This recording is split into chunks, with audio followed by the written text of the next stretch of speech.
Hello there, Atheist Junior here, your friend and humble narrator, and I'm back with another Whack and Atheist stream for you guys. So, if you don't know who Jeannie Scott is, she is sort of a personal hero of mine. I don't know if she's retired now, but she was the leader of the National Center for Science Education, based out of Berkeley, California. And she has fought for decades to keep evolution in the public schools and to keep creationism and creationists like Kent Hovind and other intelligent design people out of public schools, out of public school curriculum. And she's done a great job. And she's really intelligent and well educated, not only in the academic side of evolution, but also in like understanding how people like Kent Hovind operate. And she knows both sides of the argument really well. So if you haven't seen it, you should check out a video on my channel. It's called basically Eugenie Scott Destroys Kent Hovind. It's a debate they did back in the 90s. And all of Hovind's arguments are the same, but she just destroys him. It's hilarious. But yeah, so let's get into it.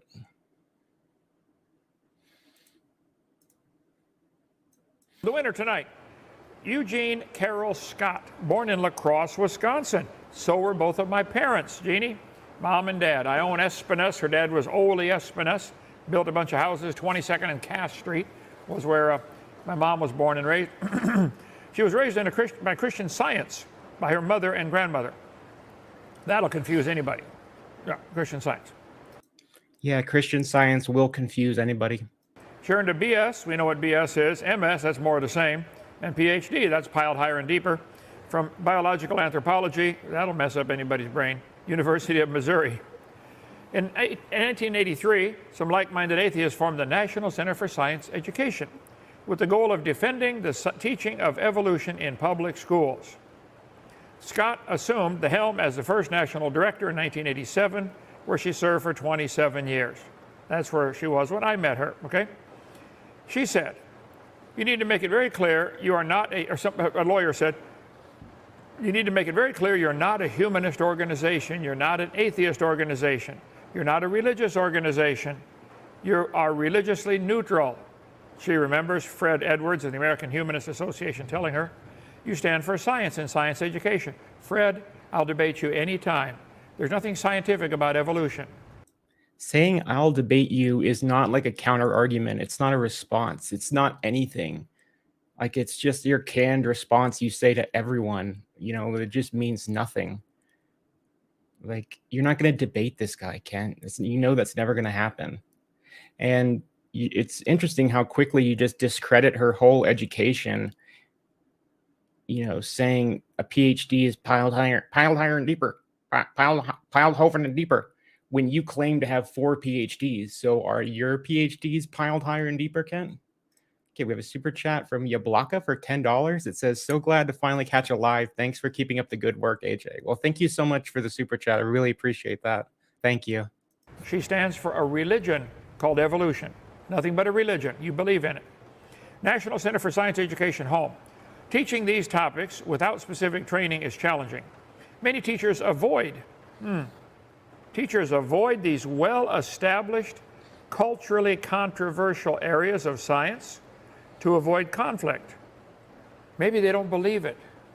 33% of high school biology teachers fail to unequivocally acknowledge the scientific consensus of evolution.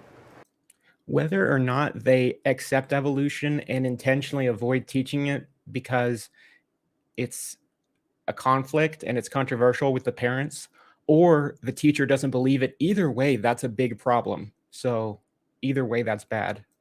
Well, I'm sad it's only 33%. There's no consensus about evolution, and it's not true. It's not science. Anyway, National Center for Science Education. Yeah, there is a consensus among scientists, among evolutionary biologists. There is a consensus, just like there's a consensus among climate scientists about climate change being real. The mission is to educate the press and the public on scientific and educational aspects of controversies surrounding the teaching of evolution.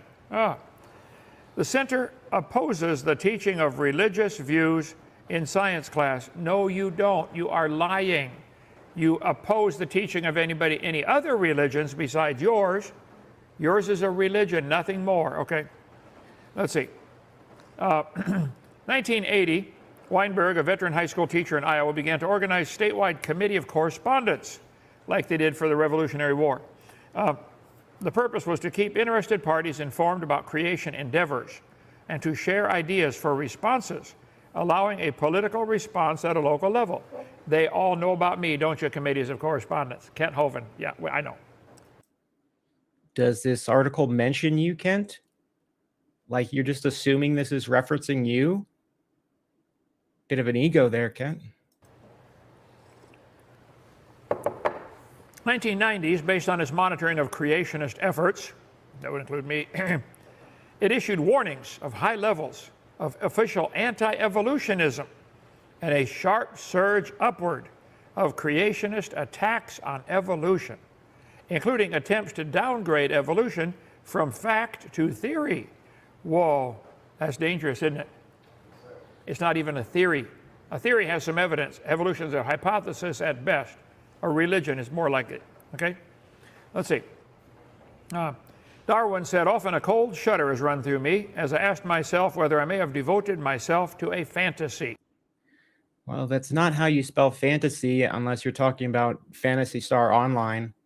So I'm not sure if this quote is accurate, but if you read the next page or the next paragraph, he says, but like I realized that I'm not living in a fantasy. Like everybody has self-doubts. You know what I mean? Everybody has doubts about if their beliefs are true. And Darwin had doubts because he was presenting a theory that he knew would be extremely controversial, and it was. And so he had a lot of trepidation. That's why he waited so long to actually publish On the Origin, even though he had done the research and written it. He waited like 10 years to actually publish it because of reasons like this. That doesn't mean none of it was actually true just because he might have had some self-doubts. I mean, that's just normal. Yes, Charlie, you devoted yourself to a fantasy. Eugenie, this whack is for you, okay? You're now almost 78. You don't have long to live. You have devoted your life to a fantasy, but worse than that, you've worked to prevent others from coming to the Lord. You want to make sure creation isn't taught in any schools, don't you, Eugenie? How is that preventing people from coming to the Lord? Like they can go to church on Sunday. Why does Christianity have to be taught during the week in public schools? Like just have them go to church on Sunday if that's what their parents want, but keep it out of the schools. It's not that hard. This is not going to go well when you stand before the judge. Woe to you lawyers, you've taken away the key of knowledge, and them that were entering in you hindered. This is you, Eugenie Scott. You're not a lawyer, but that's what you're doing, okay? Hovind theory. Woe to you atheists, you've taken away the key of knowledge. You enter not in yourselves, and them that were entering in you hindered. That's 1 Hovind chapter 5, okay? We're not 1 Hovind chapter 5, is that adding to the word of God, Ken? Not against science. We're against using lies to support a theory. If there's real scientific evidence for evolution, show me. I want to see it. So far in my 328 debates, no one has shown any evidence for evolution. Because you won't accept anything as evidence of evolution. Because I asked you that, and you specifically said like there's nothing that you would accept as evidence. Now, if you knew a maniac was going to deliver poisoned milk to your child's school in the morning, what would you do? I would keep my kid at home and not have them go to school that day. Wouldn't you do just about anything to stop them? No, because that's the job of the police. Well, folks, the poison's been delivered and been on the shelf for a long time in the form of these textbooks. So then why did you set up the analogy as if the poisoned milk was not going to be delivered until tomorrow when it's already been in the kids' lunch for months? Clearly, it's not that big of a deal if they've been drinking this for months and nothing has happened. I don't think it's poison then. So nice analogy, Kent. Some lies in the textbooks. Eugenie has worked hard to make sure the lies stay in the books. They're really good at focusing attention on the wrong thing. 10 Commandments. Thou shalt not bear false witness. Don't lie. Anybody here that thinks textbooks, teachers or textbooks should be allowed to use false information to get their students to believe their theory? Look, if you got evidence for evolution, please show it to the students. I'm for science. I'm not for lying. Get my video number 4 of my series, whole thing, hour and a half long, lies in the textbooks. You want to see all the stuff kids are being taught?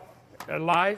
Get the series on, are you being taught evolution in your biology class? Help, I'm being taught evolution in my earth science class. Get my series of booklets for your kids. Help them. You think Is this an infomercial? somebody who deliberately lies should be fired? Yeah. God Then you should be fired. said in the Revelation 21, near the end of the book, all liars shall have their part in the lake which burneth with fire and brimstone.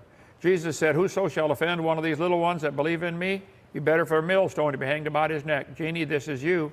You are taking people away from God. Nice graphic, Kent. I like the mafia-style execution. Next time, Jesus should have the guy's feet in a cement bucket. Sorry. We're not against science. We're against lies supporting a theory. Your organization is dedicated to, as quote here, defending the teaching of evolution in public schools. Well, let's clarify this. Should we even have public schools is the first question. Yes, obviously. Okay, if we're going to have them, should we teach science in science class? Of course. No religion, including evolution, should be taught in science class. And Evolution's not a religion. The Supreme Court ruled that it's not a religion. And every time creationism has faced evolution in court, it's lost. evolution's a religion. No lies should be taught just to give support to the evolution theory. That's why I've never said we should get evolution out of the schools or Yes, you have. creation into the schools. Yes, yes, you have. You have literally said that before. To get the lies out of the textbooks. Then there's nothing left to support evolution. So you say, oh, I'm not trying to get evolution out of the textbook. I just want the lies out of the textbook. But evolution is a lie. So vicariously, evolution, you want evolution out of the textbooks. By definition, that means if evolution is a lie and you want lies out of the textbooks, that means you want evolution out of the public school textbooks. It's just so dishonest and deceptive the way you word this. It's really, really like disgusting. Parents should teach the religion at home, and all taxpayers should not be required to pay for creation or evolution. Taxpayers.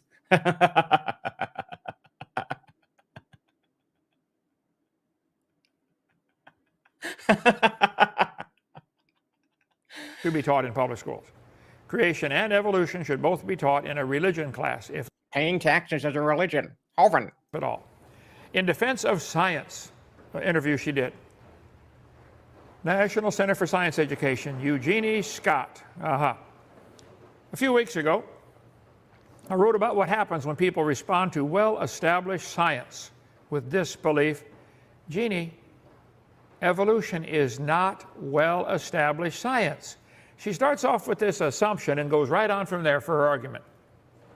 Like I said, well, if elephants could fly, stop, they can't fly. Nothing else needs to be said. As I noted, it's an occupational risk for researchers. Let's see. Which is why I told a cautionary tale about rejecting science in the face of superbugs. I don't reject science. You do, Jeannie. You reject anything that shows your religion of evolution is wrong. The piece resonated with my readers, but not the way I'd hoped. Of nearly 220 comments, the vast majority opposed vaccines for various reasons, rejecting the science. Jeannie, stop and think. If most of your readers reject vaccines based on that you think science backs it up, let me explain to you. I don't know anyone who's against established science. Yes, you're surrounded with them right now. The problem is you're trying to sneak evolution in as if it also is established science when it's not. Yes, it is. It is established science. No matter how many times you say that it's not, it is. No one's ever seen a dog produce a non-dog ever in recorded human history. I'm not giving medical advice. I'm just asking questions to try to follow your logic. Let me explain. I don't know anyone who's against vaccines. If you want to take one, do it. You were literally married to somebody who went around the country speaking against vaccines and published videos and DVDs against vaccines. Mary Toko did that. What are you talking about? If it protects you from some disease, why would it matter if others don't want to be forced to take it? Aren't you safe? Come on now. Because of herd immunity, Kent. Because the more people who are vaccinated, the safer everybody else is. And there are some people who can't get vaccinated, who want to but can't, like people who have blood disorders, people who have immune system deficiencies, people who have HIV, AIDS, elderly people, the very young. Not everybody can get vaccinated. So it's important that the people who can do it, because you could get somebody sick who cannot get vaccinated, and herd immunity is a thing. Think of it like a bulletproof vest. If you feel threatened that a bullet might hit you, wear one. Should your fear of bullets make everyone be required to wear one? How would that keep you safer? If everybody wore a bulletproof vest, are you now safer? This is a terrible analogy, just terrible. I don't even think I need to explain why this is a bad analogy. Recommended child immunization chart. Let's see. How many shots are they supposed to get by the time they're 15 months old? This is what they recommend. Now look, if you feel threatened and believe these shots will protect your child, then by all means do it. If they protect your child, why do all the others need to be vaccinated too? Because not everybody can be vaccinated. Everybody's got to wear a bulletproof vest? If your kids are safe, if these shots are safe, the mom and doctor each weigh 10 times more than the baby, then each of you, and each of you have a fully developed immune system, the baby doesn't yet, why don't each of you take 10 of these shots first? Wait 2 weeks and see if there's a reaction. If not, do it. Wouldn't that be real science? No, because that's moronic. Vaccines don't go by your body weight. That's why we can give vaccines to infants. It's not based on your body weight. It's based on your immune system, which babies don't have a developed immune system because they're newborns. So they haven't been exposed to any of the diseases. Like the amount of ignorance that is being displayed right now is really, really bad. It's dangerous. Observe, study, test. Yeah. Come on, guys. That's fair. And then if they're fine, go for it. Berserkly. Berserkly Talks transcript. Anthropologist Eugenie Scott on evolution and creation. The National Center for Science Education. Dr. Scott's work centered around attempts to teach evolution as simply one of a series of hypotheses about human origins, such as efforts to teach creation, science, and intelligent design in American public schools. Okay, the chat, you guys can fact check me on this. Can elderly people are less likely to be able to get vaccinated than people who are like my age? Somebody Google that. Let's see. The court famously ruled that intelligent design was indeed a form of creationism, and therefore its teaching violated the Establishment Clause. See, they snuck this case in to fight the wrong war. They should have said, does teaching evolution violate the Establishment Clause? And it does. God said, train up a child the way he should go. When he's old, he won't depart from it. In Islamic schools, only positive talk about Islam and Muhammad is tolerated. If someone would suggest that other religions be taught as well, what would happen in an Islamic school? Eugenie? Once Islam dominates a country and the schools, they cannot allow dissent. If someone would suggest that other religions be taught as well, what would happen? In North Korean schools, only positive talk about communism and the leader is tolerated. If someone would suggest that other ideas be taught as well, what would happen? See, once communism dominates a country and their schools, they cannot allow dissent. If someone would suggest that other ideas be taught as well, what would happen? What the hell are you talking about? What does this have to do with evolution? The communists gain control of the schools. See, once evolution teaching dominates a school, they cannot allow dissent or competition because their theory looks really dumb. Their stupid theory looks really dumb next to real science. I will admit that minority evolutionists have done a great job in taking over most school curriculum where only your religion is now taught. Okay, I think what I meant to say is that everybody should get vaccinated because the elderly are more at risk for diseases like COVID than younger people. I think that's what I meant to say. So we don't want the disease to spread any more than it has to, because if an elderly person gets COVID, it's more likely that they're going to die from it than somebody who's like my age, who has a healthier immune system and healthier, younger lungs, basically. So I think that's what I meant to say. That does not mean it's true or that it's science. It just means you won the battle for curriculum control, that's all. That does not make it right to do it this way. Adolf Hitler said, "Let me control the textbooks and I will control the state." I doubt that. Knew. And you know too, don't you, Jeannie? They give the kids in this textbook two options. Boys and girls, did evolution happen slowly or did it happen quickly? That's like me asking, are elephants green or are they orange? Aren't there any other choices? Didn't happen at all. Then they tell them we're going to think critically. Which theory best? So that's not, do you know how to make an analogy, Ken? I don't think he knows how to make a proper analogy. His analogies are so bad. Like, it's not, did evolution happen slowly or quickly? You're talking about punctuated equilibrium, which is just saying that there were some periods where evolution happened more slowly, and then there were punctuated periods of more rapid change. Now, this is relative. We're talking about, it's still on a very long time span, but it's Gold was just talking about periods where evolution happened faster because of selection pressures. Describes. Okay, we have a super sticker from James Dorn for $2. Thank you. Thank you for the donation. I appreciate that. Evolution, gradualism or punctuated equilibria. Again, two false choices, a false dichotomy here. That's not thinking critically. How about this? Evolution happened slowly like Darwin said, gradualism, or evolution happened quickly like Gould said. They don't seem to be capable of thinking outside the box. Maybe it didn't happen at all. Would you even consider that thought, Jeannie? Oh, no, it's established science in your mind. I debated Dr. Pigliucci from UT Knoxville. I said, Dr. Pigliucci, you studied and taught courses on evolution of plants for 10 years. You've received and spent $650,000 in grant money to study the evolution of plants. What's the best evidence you know of for evolution? He said, the evolution of whales. Exactly what kind of plant is a whale?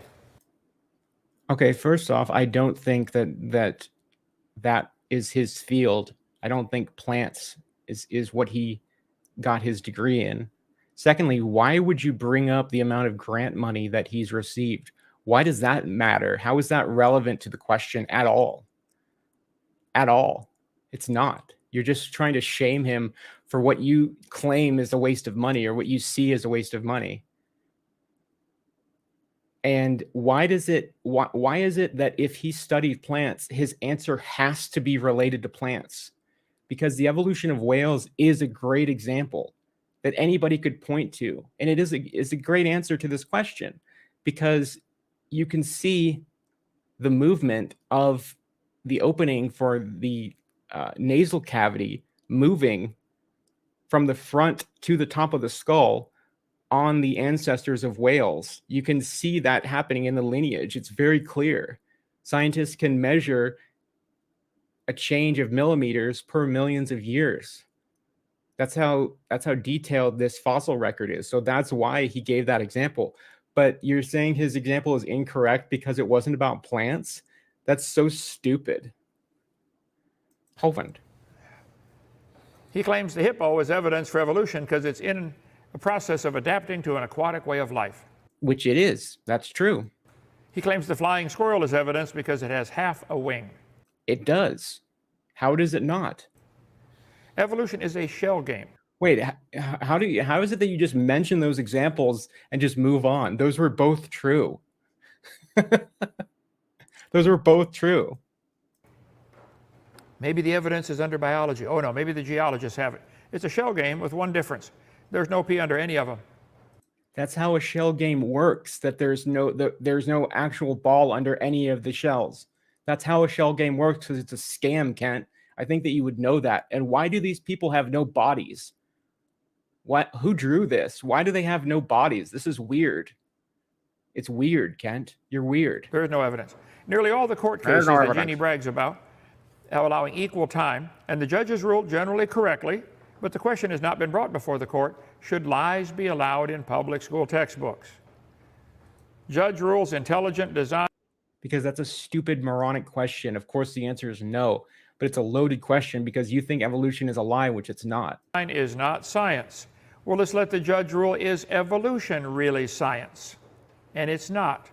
They ruled that it is, and they've ruled that intelligent design is not in the court at the Dover trial. So science is limited to explaining the natural world, she says.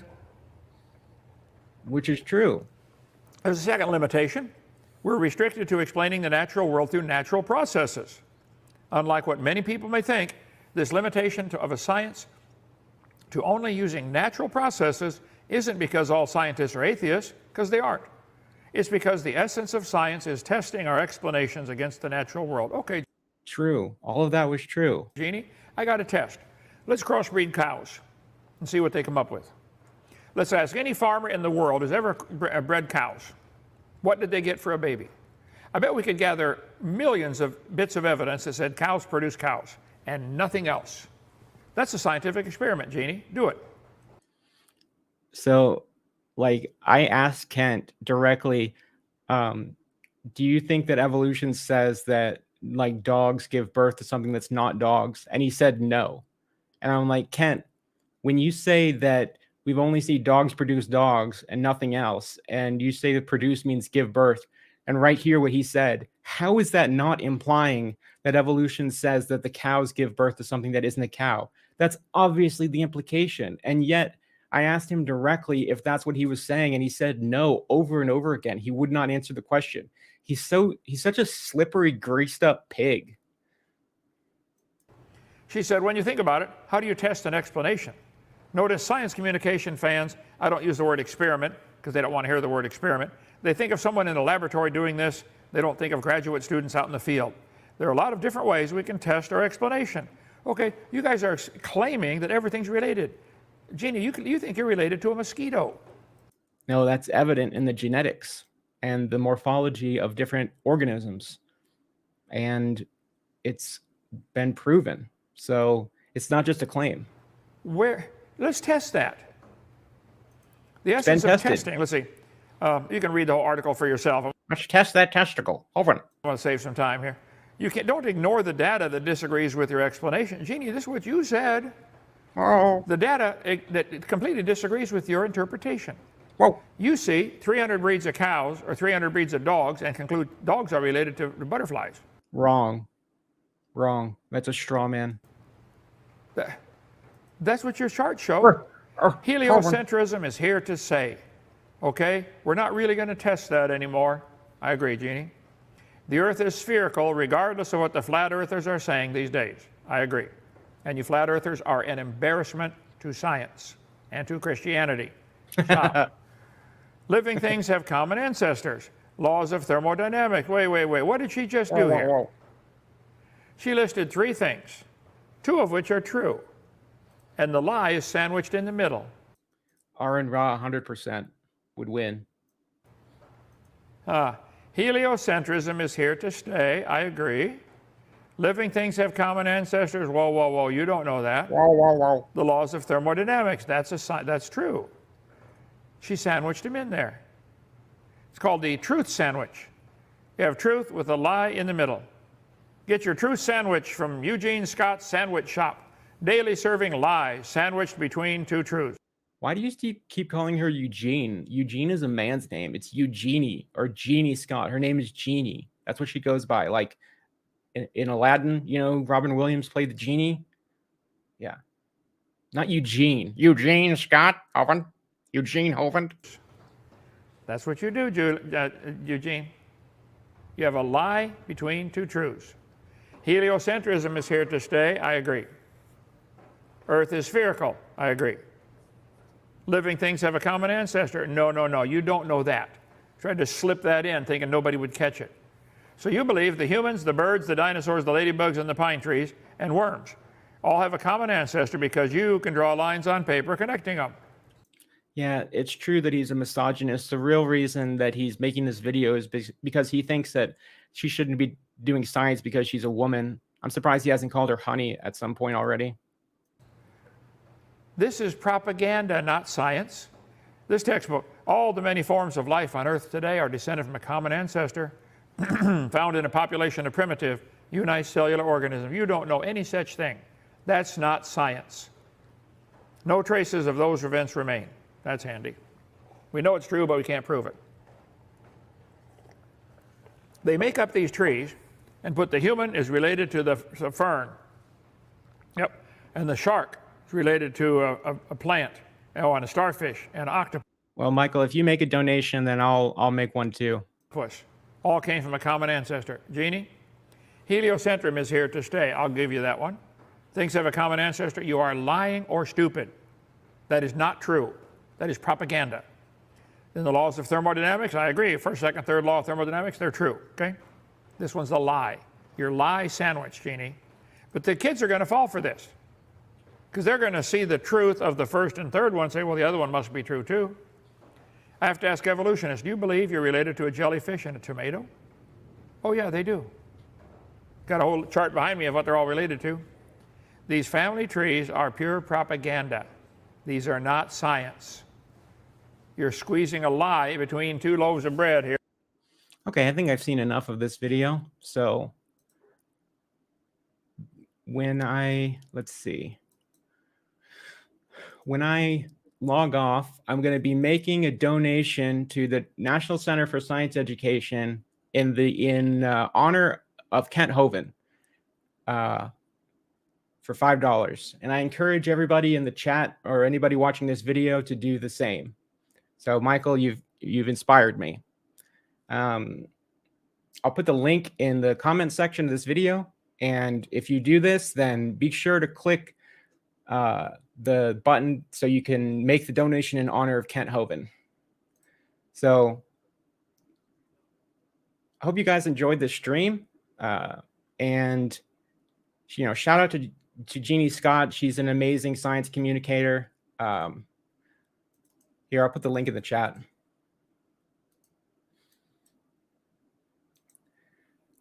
Yeah, she's great. Watch her speeches on YouTube about creationism if you haven't. Go watch. I'll put the link to the video about her debating Kent in the comments too, or the description of this video. So yeah, check that out and be sure to like the video and leave a comment telling me what you thought. And I'll just see you guys in the next one. Peace out.